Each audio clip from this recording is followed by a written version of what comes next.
بسم اللہ الرحمن الرحیم۔ آج کی میری گفتگو کا موضوع ہے how to reach to God, how far nearness to God, یعنی خدا تک کیسے پہنچا جائے، وہ کون سا راستہ ہے جس کے ذریعے سے آسانی سے انسان خدا تک پہنچ سکتا ہے۔ اس سے متعلق میں نے بات کرنی ہے آپ سے۔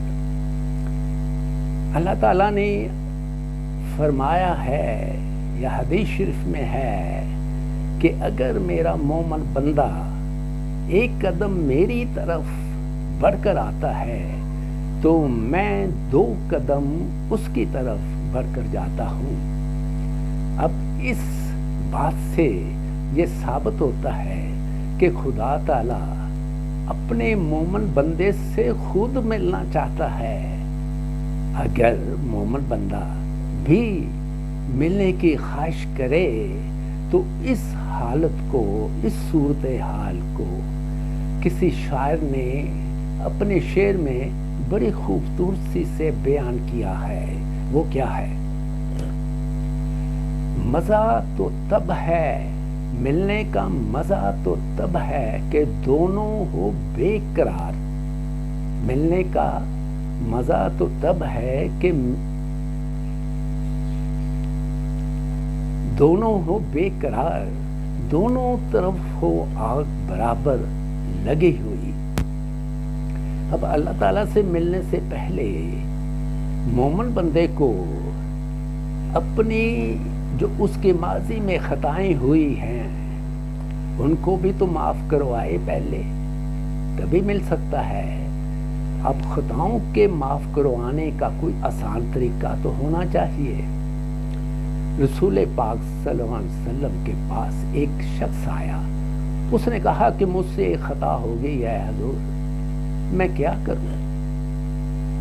آپ نے فرمایا کہ آپ کی ماں زندہ ہے؟ تو اس نے کہا کہ وہ تو زندہ نہیں ہے۔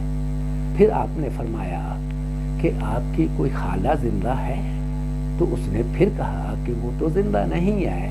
پھر آپ نے کہا کہ آپ کے رشتہ داروں میں سے اگر کوئی زندہ ہے تو جاؤ اس کی خدمت کرو۔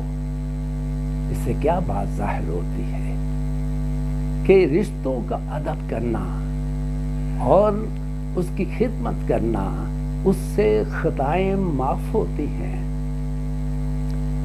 خدا تعالیٰ سے ملنے سے پہلے 3 باتوں کا، یا ادب اور خدمت کرنے سے پہلے 3 باتوں کا خیال رکھنا بہت ضروری ہے۔ نمبر 1 کہ جب آپ خدمت کرنے لگے تو آپ کی نیت ہونی چاہیے اور اس کے اندر اخلاص کا ہونا بہت ضروری ہے۔ پھر دوسری بات کہ آپ کی خدمت کے اندر سستی اور غفلت نہیں ہونی چاہیے۔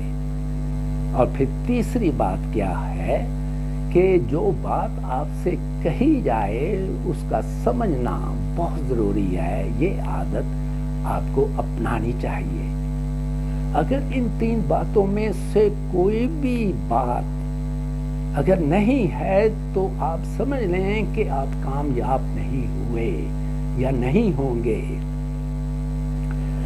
خدا تعالیٰ سے ملنے سے پہلے، توبہ کرنے کے بعد یہ 3 باتیں آپ نے اپنے دل میں باندھ لینی ہے کہ میں نے ان 3 باتوں کے اوپر ہر صورت میں، ہر حال میں پورا اترنا ہے۔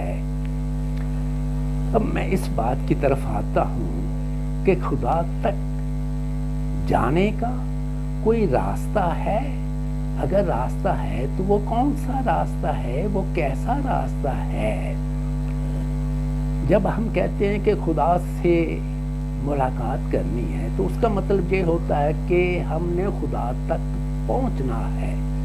تو خدا تک پہنچنے کے لیے جو تک کا لفظ درمیان میں استعمال ہوتا ہے، جہاں بھی یہ استعمال ہوتا ہے، اس کا مطلب یہ ہوتا ہے کہ درمیان میں کوئی راستہ ہے، جس پر مومن بندہ چل کر اپنی منزل پر پہنچ جائے گا۔ اب وہ راستہ معلوم کرنا ہے کہ وہ کون سا راستہ ہو سکتا ہے جس پر مومن بندہ چل کر اپنی منزل پر پہنچ سکے۔ اللہ تعالیٰ نے اپنے کلام میں کہا کہ جتنی بھی تعریفیں ہیں وہ سب خدا تعالیٰ کے لیے ہیں، اور وہ تمام جہانوں کا پالنے والا یعنی کہ رب العالمین ہے۔ اور پھر کہا کہ وہ رحمان ہے، پھر کہا کہ وہ رحیم ہے، پھر کہا کہ وہ مالک یوم الدین ہے، پھر کہا کہ ہم تیری ہی عبادت کرتے ہیں اور تجھ سے ہی مدد چاہتے ہیں، دکھا ہمیں سیدھا راستہ۔ جب اللہ تعالیٰ نے اپنے مومن بندے سے اس کو دعا سکھائی ہوگی تو اس سے پہلے اسے راستہ بھی دکھایا ہوگا، بتایا ہوگا کہ یہ راستہ ہے، اور پھر اس کو دعا سکھلائی ہوگی۔ اب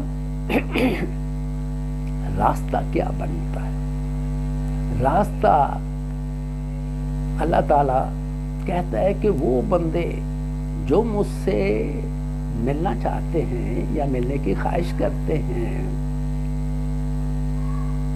میں ان سے کہتا ہوں یا ان کو وہ راستے دکھا دیتا ہوں جن پر وہ چل کر میرے تک پہنچ جاتے ہیں۔ اب راستے کا تعین کرنا ہے۔ اللہ تعالیٰ کی یہ 4 صفات ہیں، رب العالمین، رحمان، رحیم اور مالک یوم الدین، یہ ایک خاص ترتیب میں پائی جاتی ہیں، اور اس کی ترتیب کے اندر فاصلے کا لفظ موجود ہے۔ اس ترتیب کے اندر فاصلے کا لفظ موجود ہے، فاصلہ موجود ہے، اور وہ ایک روحانی فاصلہ ہے جس کو مومن بندے نے طے کرنا ہے۔